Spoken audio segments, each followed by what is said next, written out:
Shalom Bapak Ibu Saudara yang dikasihi Tuhan. Seri pengajaran hari ini berjudul Carilah Perkara di Atas. Di dalam dunia ada dua jalan, lebar dan sempit. Mana kau pilih? Yang lebar, api, jiwamu mati. Tapi yang sempit, hidup berglori.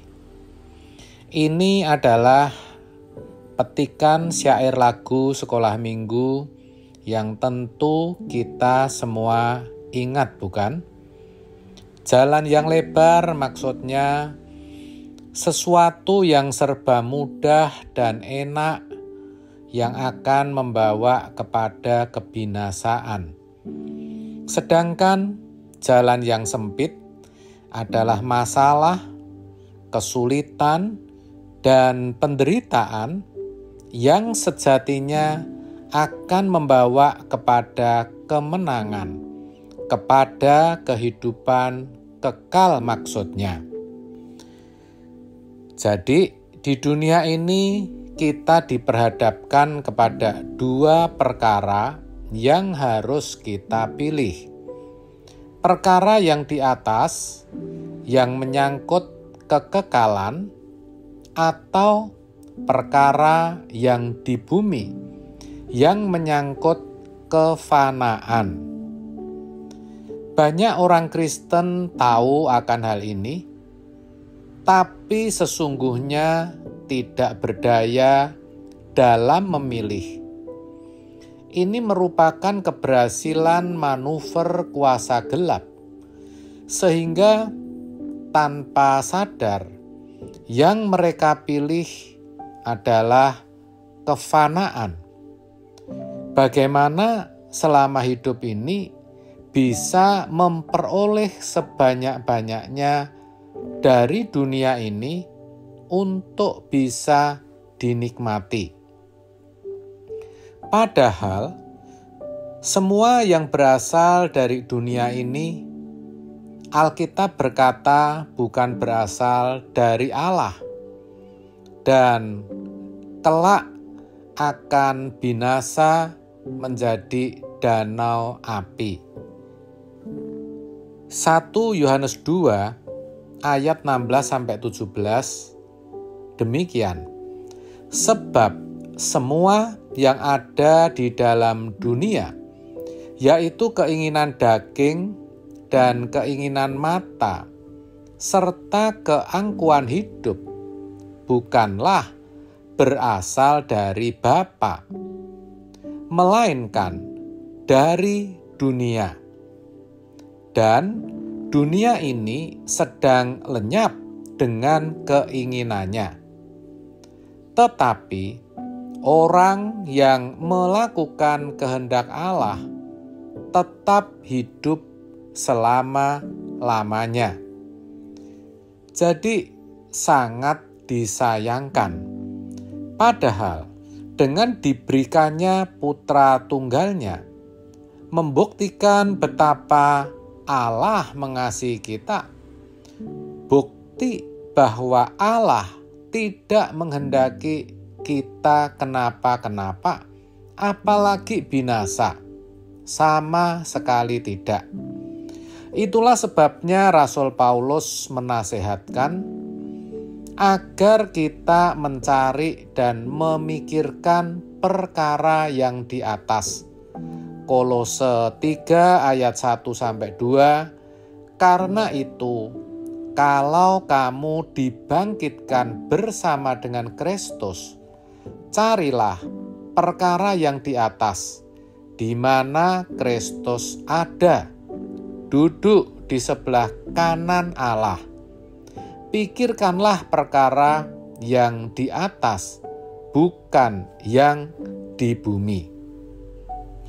Perkara yang di atas adalah perkara yang menyangkut nasib kekal kita. Ingat saudara, oleh karena dosa, kita berpotensi untuk mengalami maut di api kekal neraka. Itulah sebabnya kita harus mempersoalkan nasib kekal kita mulai sekarang. Bagaimana agar sebelum kita menutup mata, kita sudah bisa menemukan Tuhan. Sebab memang Tuhan sajalah yang kita butuhkan nantinya.